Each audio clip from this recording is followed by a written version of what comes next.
Welcome to Dead and Roasted. What can I get you? Do you believe in Bigfoot? Not sure what I think myself. I mean, I hate feet, so I really don't even want to think about it. When a customer walks in with flip-flops, I activate the toe-biting bugs. They swarm across the floor looking for sockless victims. Show some respect to baristas, people. Hey, speaking of big freaking feet, today's stories feature a possible European Bigfoot or two, a murderous Pizza Hut nemesis, and a man in the woods who has his throat sliced right open. Yep, it's a violent set of stories today. So join me as I share with you these tales from the break room. Also, send me your scary work stories at eeriecast.com/submit so I can narrate them. Footsteps in the Snow. From Miriam. First of all, I would like to preface that English is not my first language, so bear with me if there are small mistakes here and there. My name is Miriam, and I have spent nearly all my adulthood working in hospitality.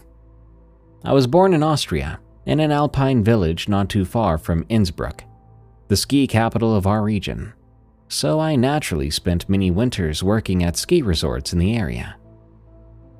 The story I'm about to tell you goes back many years ago. I was fresh out of high school, so I was still fairly young and naive. I was saving up money for a road trip in Australia, the country of my dreams, in which I would eventually settle as an adult. Quite ironically, I always hated snow and cold weather. I had just found a waitressing job at a ski resort.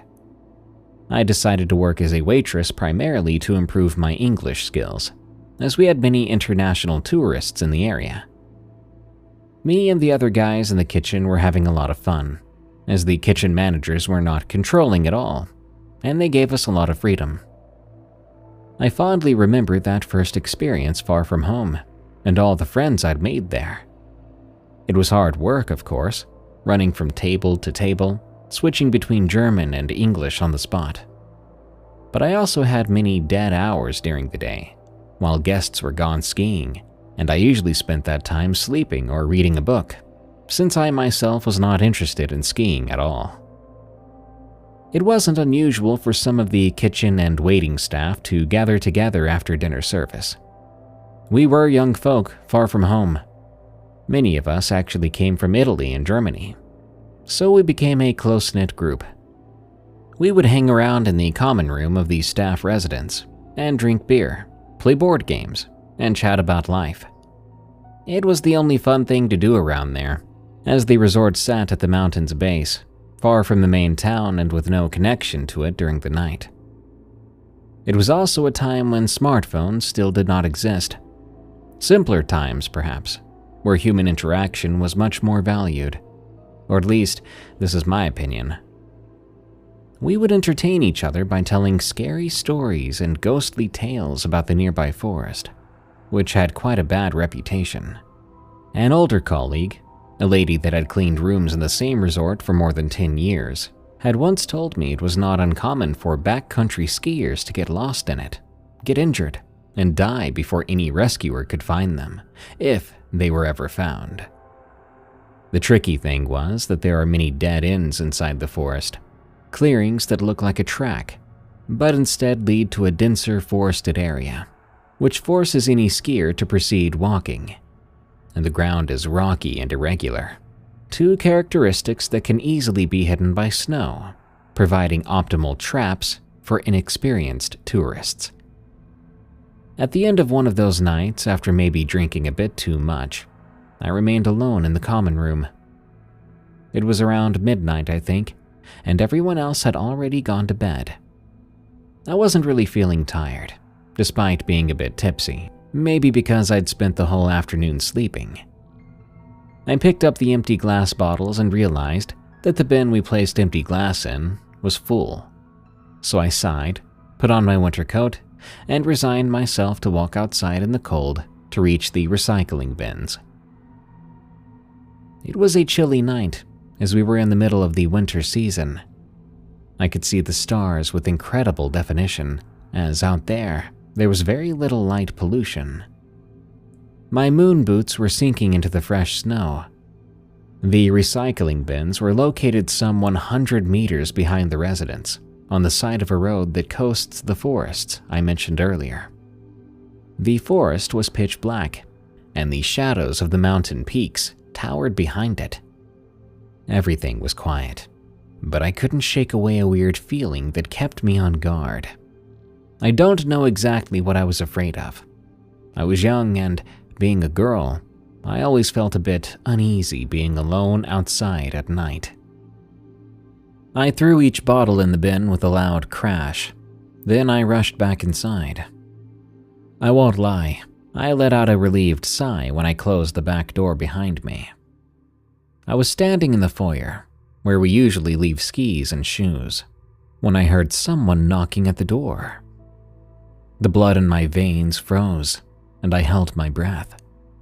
My first reaction was to pretend I hadn't heard it, but after half a minute, they knocked again, and so I answered.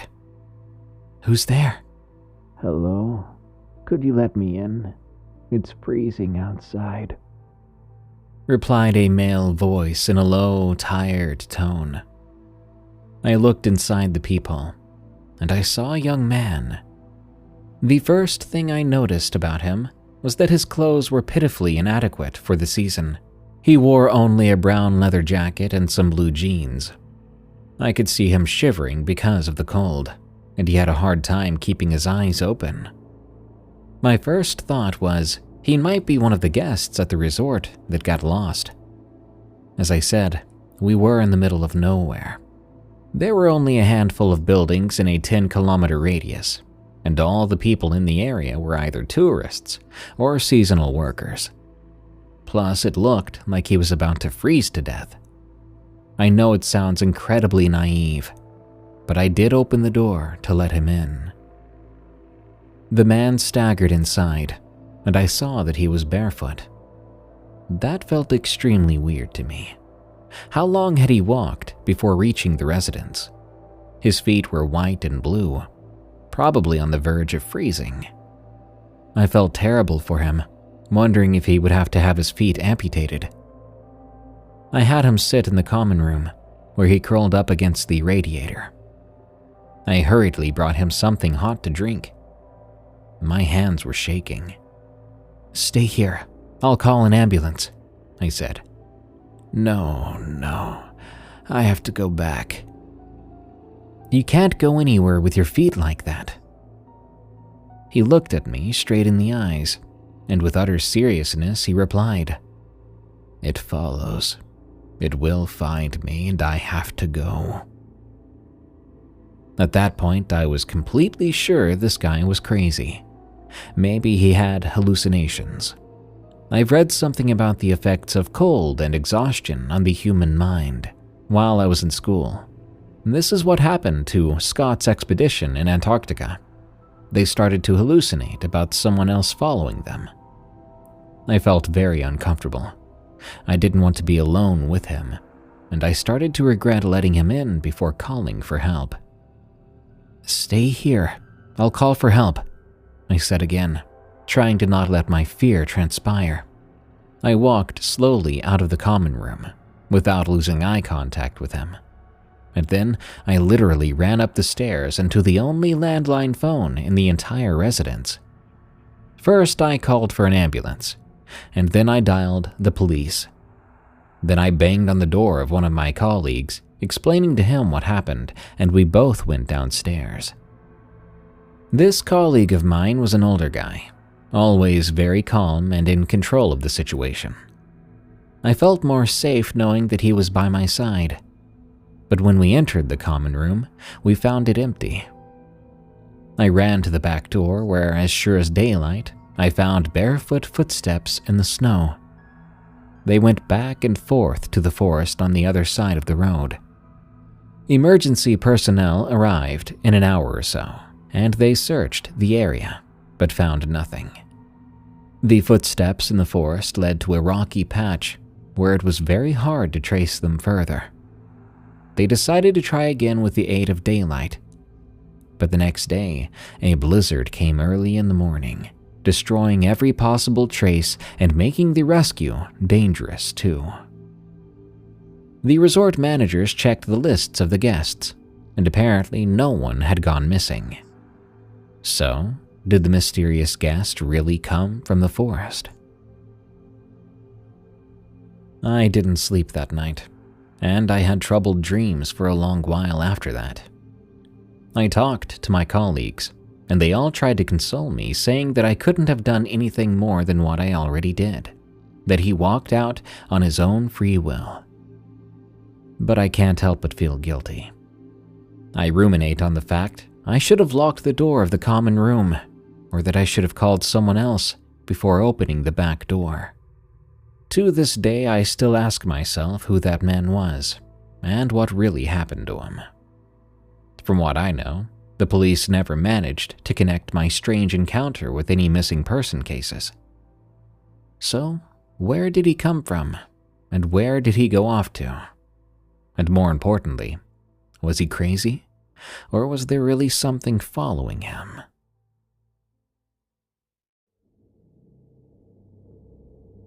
The Village. From The Mat.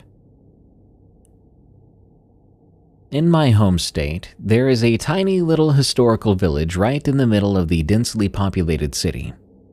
At the time, I worked for a city police agency, and this village, while now being a retail shopping spot, was owned by the state, and therefore was needing actual police patrols rather than hired security. It was a sought-after overtime shift because it was usually so chill. Working there is a fun and laid-back shift. Coincidentally, I happen to love this village, having been there on field trips as a kid and many dates as a teenager. I even took my wife there on a date when we were only dating. It's a beautiful little spot, great for family activities. This is where my story begins. This little village is gorgeous and approximately 20 acres. It contains its own river and barns. It's always tastefully decorated for the seasons, especially fall. The tiny historical homes have been updated, while still keeping the old world charm, and are leased to shop owners to sell trinkets, boutiques, candy, toys, books, you name it. It even has its very own taffy-making shop, full of modern and old-time candy. A massive barn was converted to an overpriced multi-level furniture store. An old grain silo was converted to a fancy restaurant, complete with romantic outside dining. Additionally, there are horse stables and many open fields where the pioneers grew their crops. All the little homes, shops were arranged on either side of the little river, with cool wooden bridges and winding stone paths, and boardwalks connecting you to shops. It's like a little piece of New England. My shift started at 9 p.m. when the shops closed down for the night. It's my job to ensure all the workers, mostly teenagers or early 20-something adults, get to their cars safely and make sure the historical artifacts go untampered with all night, and certainly no shops get broken into. It was October, so it was a chilly night. I opted to wear a winter coat that had my police agency insignia on it, and my badge was visible. I began my patrol around the shops, enjoying the Halloween decor. Most of the village was lit with string lights over the stone paths, jack-o'-lanterns still glowing through shop windows. After making sure all the workers made it out safely, I began my rounds first by making sure they all locked up their shop doors. Pretty often you find them unlocked, and you have to enter the shop to lock the doors. As I walked my usual route, I found a shop unlocked. This shop was called The Antiquity. It was a larger pioneer home that sold antique items. These kids never remember to lock the doors of this place, I was thinking. I went ahead and locked it myself, and carried on with my business. As I walked, I also checked the river, to make sure no one was camping out under the small bridges or worse. After my first round of the evening, It was only about 10 p.m. At the edge of the property, there is a small shed that we're supposed to hang out in. It has CCTV cameras of most of the property. It's also where the farm equipment, ATVs, and snowblowers are stored. It's a spooky little building with no amenities, lacking heat as well, aside from a small little electric heater that barely worked. I was working on a master's degree, so I brought my laptop. I decided I would do some homework in between rounds, since nothing ever seems to happen on these shifts anyway. I made several more rounds that night, enjoying the crisp fall air and crunching of fallen leaves as I walked. As my shift was coming to a close, the shop workers returned to their shops for their day of work. I decided I would talk to the antiquities shop workers and remind them to actually lock up their door tonight. "I swear I locked it," the teenage girl told me. "The lock must be broken. It's always unlocking on its own." Sure, I thought. Likely story. I went home and went to bed. A few days later, I was able to snag another overtime shift working at the village. This shift was the same week as Halloween, and the village was open later than usual because they were running a haunted corn maze and had converted one of the larger shops into a haunted house. It was a lot of fun, and they also have a witch hunt activity for the kids. They hide witches all over the village to be found like a scavenger hunt. This meant I had my work cut out for me, as we would be open late. It may be harder to get everyone out of the village on time, and also make sure the workers get to their cars safely. The air was colder as we were deep into October, and there was even more decor around for the festivities. Caramel apples and hot chocolate were for sale at virtually every shop, and everyone dressed up in their Halloween costumes. It's truly a fun little town, most of the time. When the haunted house and corn maze are running, I usually have to be close by because people tend to get lost, or people tend to do other nefarious things in the maze. On this particular evening, the shops were finally closing, and things were quieting down. Like usual, I take the employees to their cars and get on my security checks of the shops.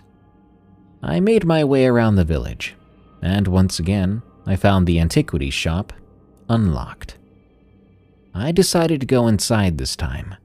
I haven't spent much time in that particular shop, and their decor was pretty cool. I left the door open behind me as I went in, since I'm supposed to be the only person in the village anyway. I browsed the little house shop, looking at the decor. Their motion-activated Halloween decorations were going off as I walked by, occasionally startling me. I noticed there was a small wooden stairwell leading up some stairs. I had no idea the store actually had 2 floors. I thought the top window was just for show. I decided to walk up the stairs. They squeaked with each step I took. The only thing upstairs was a small bedroom, still set up with the antique furniture. On the wall was a family photo, an ancient photo of a family with a farm in the background. It must have been whoever owned the home, and the farm must have been what the village used to be. As I was looking at the photo, the front door, which I'd left opened, suddenly slammed shut. I was startled. I quickly went down the stairs, expecting to find someone in the shop with me. But there was no one. I realized I needed to continue my rounds, so I locked the door and continued my job.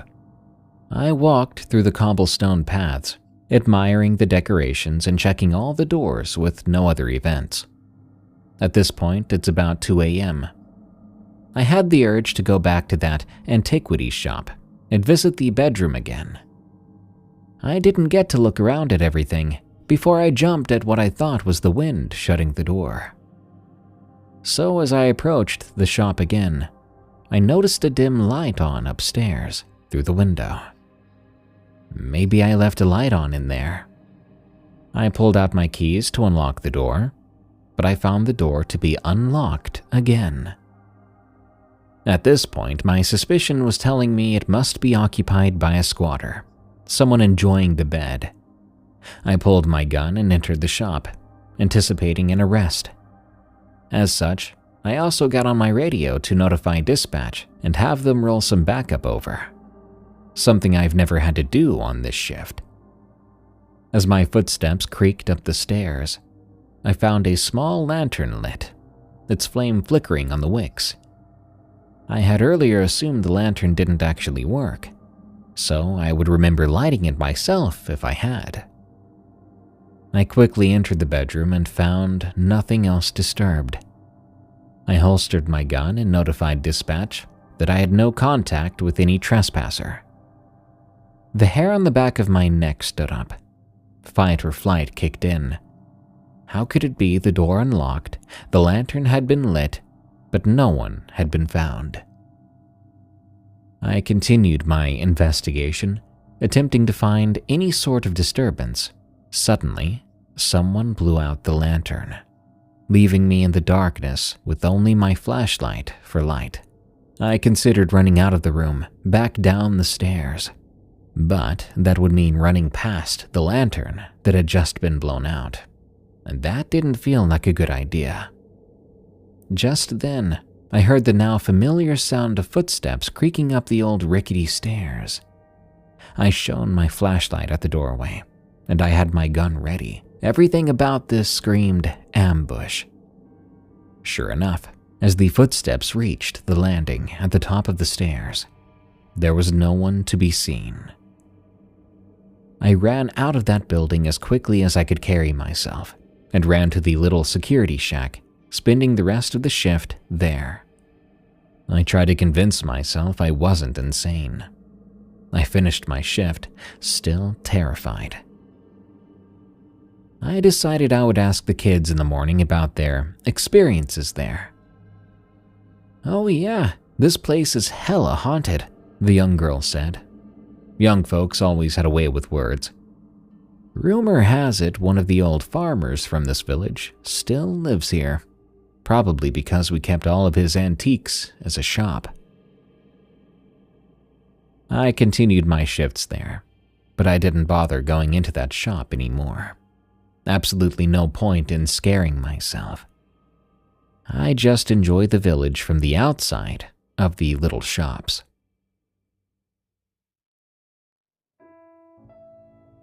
River Cult. From Theo.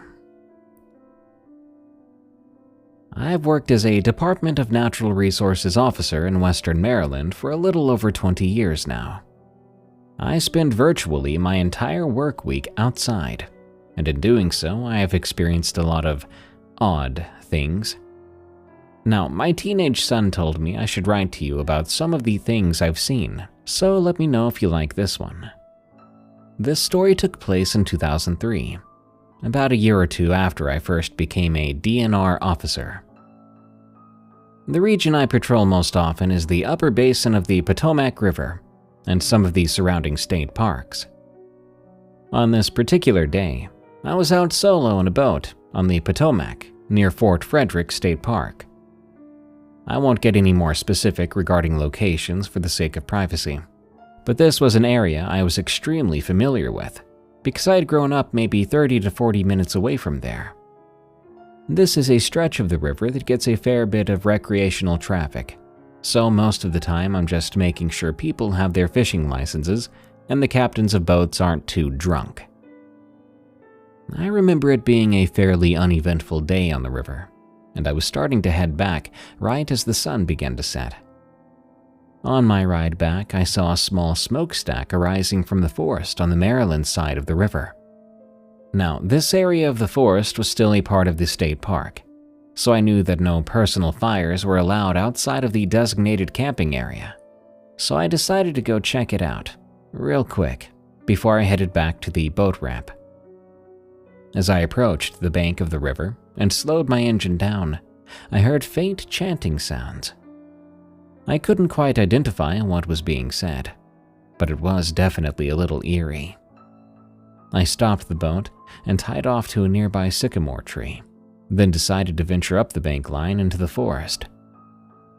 At this point, the sun was almost completely set, and it was nearing pitch black. I wasn't expecting to be out this late, so unfortunately for me, all I had was my handheld flashlight on me. As I began to trek further into the forest, the chanting continued and got louder. I could now hear chanting clearly, but I was still unable to decipher what was being said. I was sure, though, that it was certainly not English. It almost sounded like some type of Latin or ancient Greek. I get more and more on edge as I slowly continued my approach. I got about 300 or 400 yards away from the fire and decided to take cover behind some black walnut trees to scope out the situation.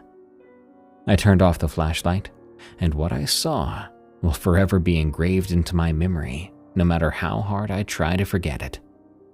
There was about 10 cloaked individuals in all black, circled around this fire. They were continuing to chant, the same chant I'd heard earlier, and my one high school Latin class confirmed to me that they were speaking in Latin. I had no idea what they were saying exactly, but I saw these odd, idol-like wooden figures surrounding the fire. I was too far away to differentiate what exactly they were, but it seemed like for every person by the fire, there was one of these weird wooden sculptures behind them. I sat there and watched for about 5 or so minutes when I saw a person come out of the dark and approach the fire. This particular person was wearing an all-red cloak, and I could not see their face, but I could see what they were dragging. A man, seemingly beaten to a pulp but still breathing. The man was bleeding quite a bit and had weird symbols carved all over his back. The red-cloaked figure dropped him on the edge of the fire, and the chanting stopped immediately. At this point, my heart was racing, and I was almost entranced by what was happening in front of me. The person in the red cloak pulled down his hood, and I could now see his face. He was a clean-shaven man who looked seemingly normal, except for his cheeks. They were scarred with some of these same symbols that were on the man that had been dragged. The red-cloaked man began to speak in Latin again, and I finally snapped back into reality. I quickly realized no one knew I was out here, and my only form of self-defense was the 6-shot revolver holstered on my hip. I knew I had to call in for backup from the sheriff's department before I could really do anything. As I was about to reach for my walkie, I saw the red-cloaked man unsheath a dagger and quickly slice the man's throat. I had to cover my mouth to stifle a scream, lest I end up like that man. The cloaked man then put a small cup underneath the bleeding slit, collecting his blood. I quickly got my walkie-talkie and in a whisper, I radioed the local sheriff's office, telling him my approximate location and that I had just witnessed a murder. The sheriff himself told me he was dispatching all of his available units to my location and to stay hidden until they got to me. I got back to my original position, and I saw the dark hooded figures come up to the deceased man one by one. They each grabbed his bleeding neck and dragged it across their respective wooden idols. This goes on for about 15 minutes, all while the red-cloaked man spoke in Latin. As I go down to grab my walkie to ask how far out my backup was, I made a fatal mistake. I pressed down on my flashlight, and it turned on for just a brief moment. Plenty of time to give away my position. My heart sank. I peeked around the walnut trees I was hiding behind to see if they saw me, and I saw the red-cloaked man staring right at my hiding spot. He had stopped chanting, and the forest had gone silent. I then saw all the black cloaked figures fan off into the woods one by one towards my position. My fight-or-flight instincts kicked in. I ran as fast as I possibly could. I started a full sprint back towards the river in the dark, so I didn't make my escape obvious. As I ran through the woods, I saw torches lit up behind me in pursuit. I then finally saw the moon glimmer reflecting off the surface of the river, and I sprinted to the bank. As I made it to the bank, I heard the Latin chanting begin again, and I jumped in the boat. I cut the line I tied to the sycamore tree and started the engine. Then I floored it towards the boat ramp upstream. But I did look behind me at a point, and I saw the light of the torches on the bank all in a straight line. Unfortunately, I don't really know what happened after that. I went to the sheriff's department as soon as I could, gave my testimony, told them everything I saw. After giving my statement, I talked to the sheriff, and he said the on-scene deputies saw no wooden idols, no sculptures, no people, and they found no dead man. All they found were embers of a fire and traces of blood. That was the last information I received regarding the investigation, and I think for my own mental health that that's for the best. Now I don't know what I saw or who I saw, but I thank the Lord each and every day that I was able to escape.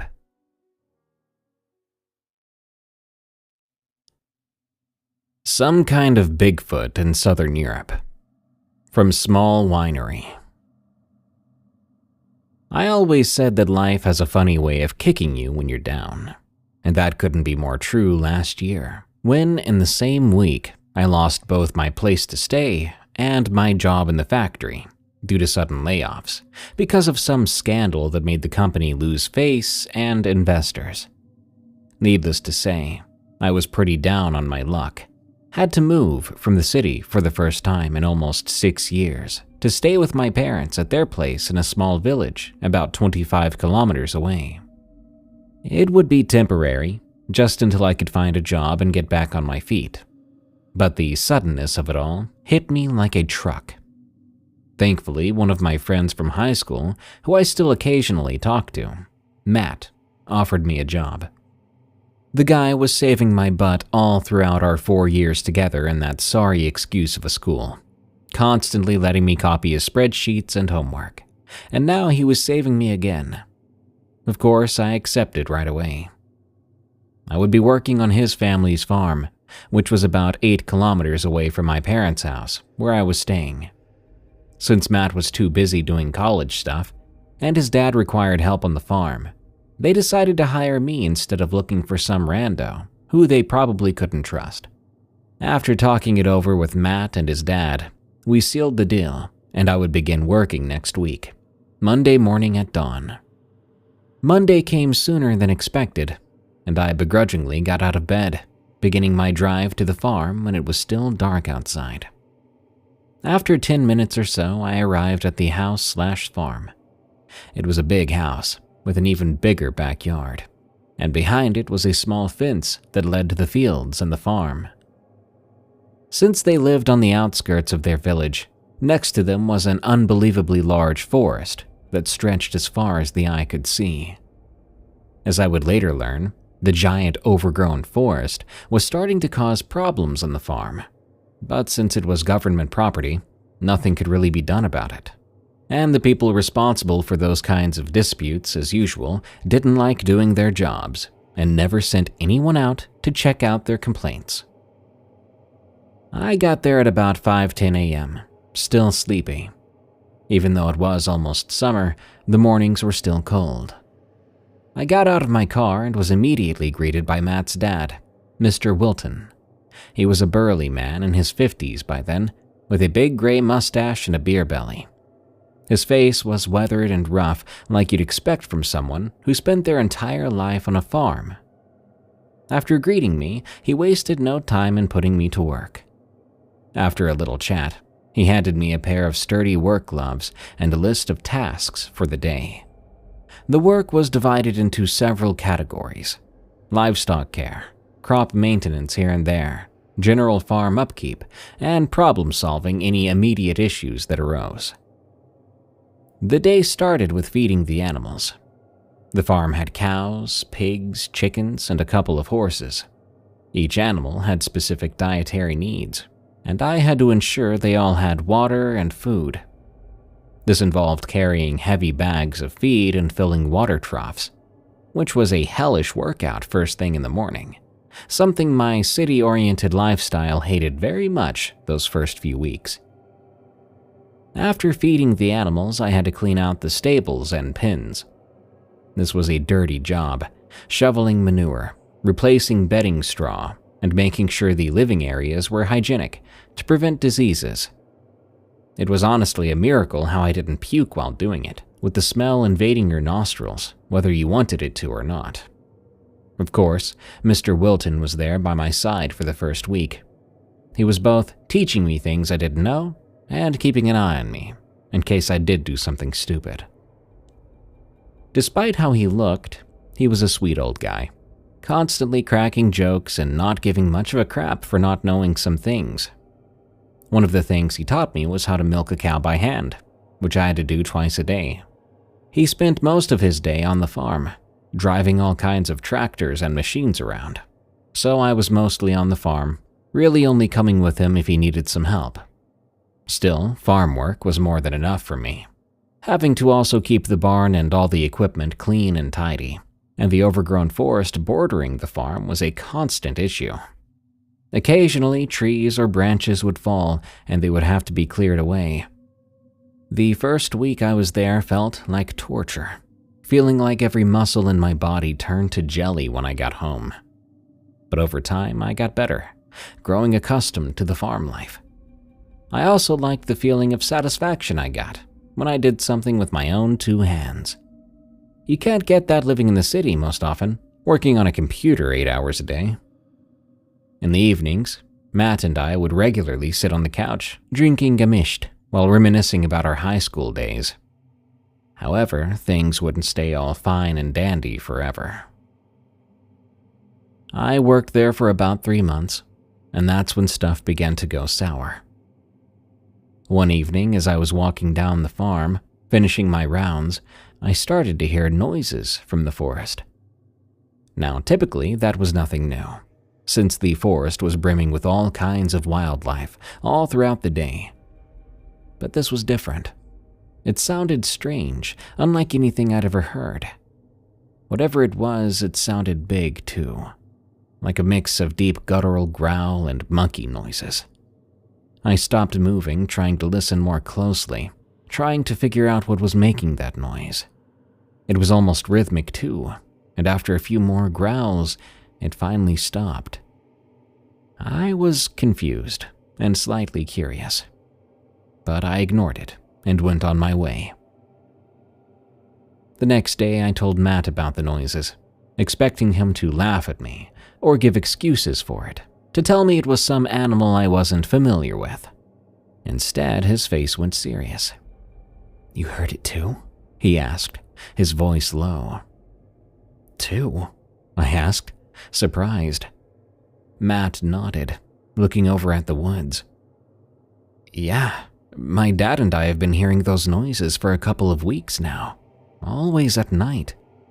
We thought it was just some animal. But now, well, I don't know. Dad says other farmers in the area reported some strange noises as well, but nothing to be concerned about. That is until yesterday. Not long after you left for the day, my dad got a call from one of his friends. This one lives a couple of kilometers away. He's apparently been hearing some things as well. He says that yesterday something even attacked his livestock, took 2 of his goats, and killed one." Matt's face was serious. I looked at him, flabbergasted. I wasn't sure what to reply with. "We don't have bears here, so maybe it was a wolf? Maybe the attack and the noises were connected," he answered. "Don't know. Dad said he hasn't seen wolves here for a better part of a decade. But I do know one thing. Everyone who's complaining about the sounds lives near the forest." I then watched him warily glare at the forest. That night, I heard it again. The same growl monkey screech that I'd heard before. The only difference this time was how much more freaked out I was since I had talked to Matt. I chose to keep a safe distance from the wooden fence that separated the property from that overgrown forest, but that didn't do much to calm my nerves. The next day, I came back to see Mr. Wilton and Matt talking in front of the house, visibly annoyed about something. As I approached them, both looked at me with a concerned look. Mr. Wilton then invited me in.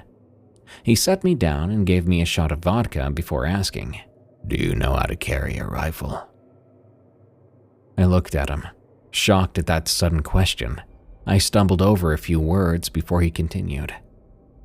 "Last night, Les Farm got attacked. He says he was about to go to sleep when he heard strange noises coming from the forest." Mr. Wilton stopped to refill his glass and then continued. "Says he couldn't see much from his window, but he did see two glowing yellow eyes emerge from the forest, break down the fence and go straight for his pig pen. Whatever it was, must have been the size of a bear if it could do that to his fence." Mr. Wilton said I couldn't tell if he was irritated or a bit scared. From what I understand, he and Les were longtime friends, and Les was the last farm in the village before a bunch of forest and unclaimed, uninhabited land. "I don't know how to handle a gun, sorry, but why do you ask?" I said after a long pause. "If it hit Les, we're right next door, and I ain't letting it take my livestock, you hear me? If you can't handle a gun, Matt will go with you," he said, stern. "Go where? What, you want us to go hunt the dang thing?" Matt said. "No, you two are idiots. I pray to God every time you take the tractor out in the fields. If I can't trust you with a piece of junk like that, I ain't gonna send you to hunt. You'll walk around with John and be his backup. If you two hear or see anything, run into the house as fast as you can.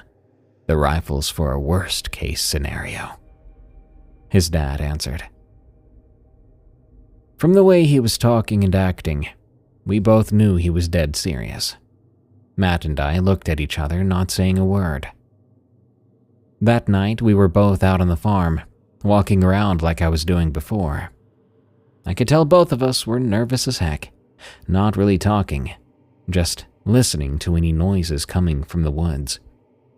We made about 2 laps around before we heard a loud shriek, louder than the ones before.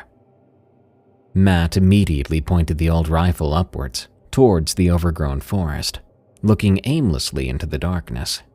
I looked at him, and as my head was turned towards him, I saw his expression change into fear. Then the rifle went off. As I covered my ears, I glanced up to see him beckoning me to run into the house. Shortly after we got back inside, his dad came from the other side of the house, watching on the back porch that looked to the fields. What happened?" he said in a loud voice as he stomped through the kitchen where we were. "I saw it.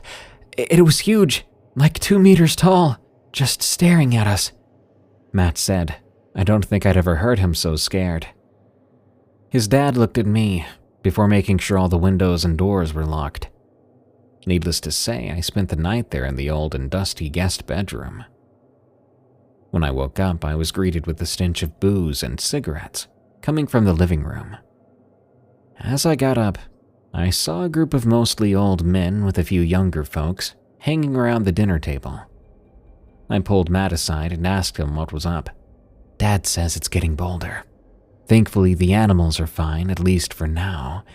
But if it got that close to the farm, where we could see it, then he thinks it'll attack soon." Dad and Les gathered their old hunting buddies, most of which live around or next to the woods. They want to kill the thing once and for all, wait for it to try to attack our animals, then spray it with bullets. I wasn't sure what to say to that.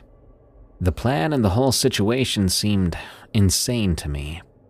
Then again, there definitely was something wrong with those woods, and whatever lived in there. Look, I didn't want to lose my job, and I didn't want to get killed. After a while, I sat at the table with them and listened. After a while, a plan was formed.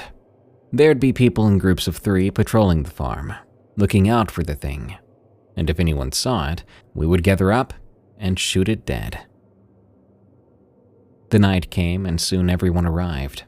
almost all of them carrying old hunting rifles, or guns they managed to keep after the war in '91. I found myself on the edge of the woods again, this time with Matt by my side, along with one older gentleman.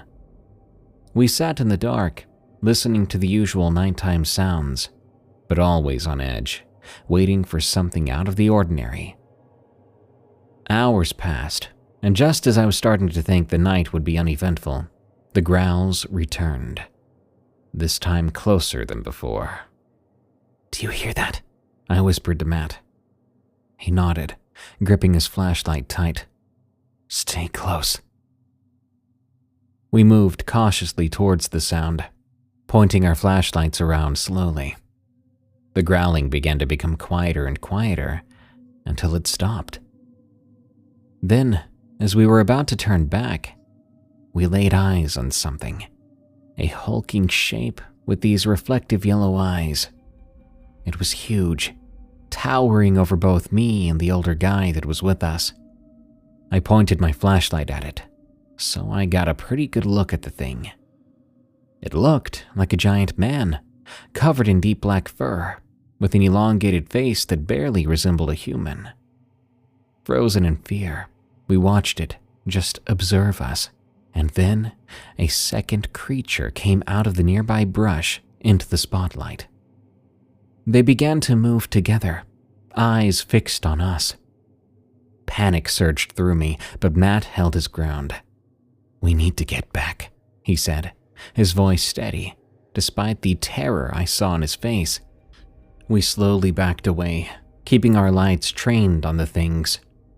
But they followed us, their movements creepily coordinated.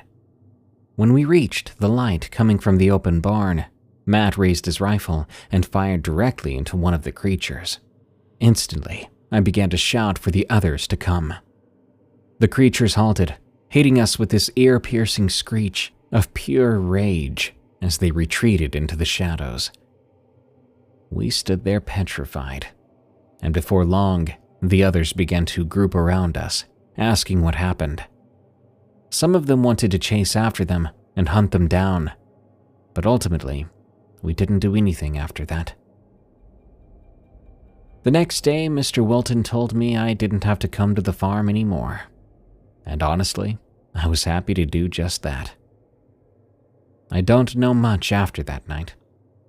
The only thing I do know is that the following day, he and a few others set up bear traps around the edges of the forest in a desperate attempt to protect themselves from whatever was out there. I heard from Matt about a week later that, after the incident, there were no more attacks or reports of shrieks coming from the forest. But everyone knew they were still out there. I don't know what those things were, but I know one thing for sure.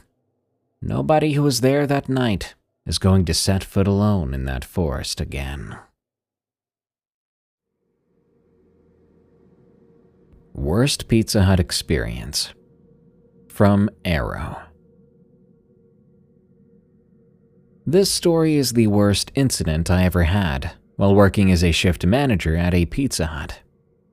I was 21 years old at the time in 2020, so not too long ago. Some info on the man that caused this whole thing, who I've known since I was a little kid. I'd always thought there was something off about the guy. He was always in trouble, always doing something to get himself in certain predicaments. It just shows what kind of person he was. I was doing my daily activities at work, waiting for customers to show up. Whenever someone did show up, the noise of a bell would go off, letting us know that a customer had entered the store. While waiting, someone had entered the store, and I heard the bell go off. I saw it was the guy, and he was holding a liquor bottle, drinking it and talking to his friend who was also my coworker. All of a sudden, he started walking into the employees-only area, and he grabbed a knife and began to look at me, and he just started to talk trash. I pinned his arms against the wall then, and I pried the knife from his grasp, telling him to get out, as only employees were allowed back here. I told him he'd better stay out. He started to say that he was just kidding, that he wasn't going to hurt anyone. I told him I didn't care, that I needed him gone. He said he would go, but he would be back, and that I'd better watch myself, whatever that meant. He left and I was just waiting for more customers. Only a couple came in and quickly left. I was cleaning at the time, being cautious, as I wondered if that man was going to keep his promise about coming back. An hour passed by and 2 of my coworkers went home. By then it was just me and 2 other workers, sitting and talking, on a particularly slow day. The bell went off again. I thought it was a customer wanting to place an order, but to my surprise, it was that man again, the one who had threatened me subtly earlier. He was holding a now empty liquor bottle, and I asked him what he was doing back here. Drunkenly, he told me he wanted to kill me, and that I should come towards him. I looked him up and down, rolled my eyes and said that he needed to leave immediately. He kept telling me to come over to him, or to meet him outside. One of my coworkers, the one that was his friend, started to talk him down, trying to de-escalate the situation. I went over there so I could try to convince him to leave too, but by the time I stepped by his side, he was trying to raise the empty bottle to hit me with it. As he was drunk, I was able to act a lot faster than him. I blocked the bottle and hit him in the face. His glasses broke, falling to the floor, as did the liquor bottle. We struggled for a bit, and I continuously held the advantage. Fighting a drunken man isn't really a hard task. Eventually, he pulled away from me, and he quickly climbed over the employee's side. When I saw him again, he was holding a knife once more. He sprinted towards me, very clearly trying to stab me. I evaded him and ran around the salad bar, putting some distance between us. I ran to the back door and dialed 911 while I did. The operator answered and I told him the current situation.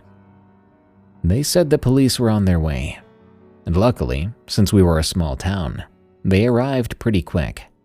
Once the guy saw the cops, he dropped the knife and ran.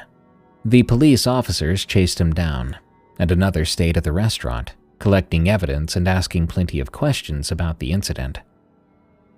Eventually, my manager came in, asking if I was doing okay. I confirmed to him that I was fine, though honestly I was shaken up. Whether or not I was winning a fight against a drunken man, well, having a knife ran at you is pretty scary. My heart was still racing as I tried to collect myself. I called my parents, who came by as well and were relieved to see me uninjured. The man was giving a restraining order, and he was not allowed to come back to our store ever again. Even doing so, this did not stop him from coming back the following week. He came back and saw me, and I stared right at him. He was clearly drunk last time I'd seen him, but during the moment he came back, he seemed sober. He came in, almost mockingly. I told him that he wasn't allowed to be in here. He simply asked for a cup of water, and he took off in a hurry after I gave him one. But in that moment, my adrenaline was through the roof, and I really thought he'd come back for revenge.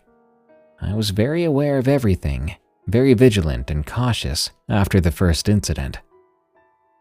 He really never disturbed the town again. He seemed to stick to himself more often. I'm not sure if he was arrested or not, but it seemed he knew to stay out of trouble from now on. I don't know his current whereabouts or how he's doing, but I personally hope to never run into him again, because I just don't know his intentions. If we were to make contact, I don't know what would happen.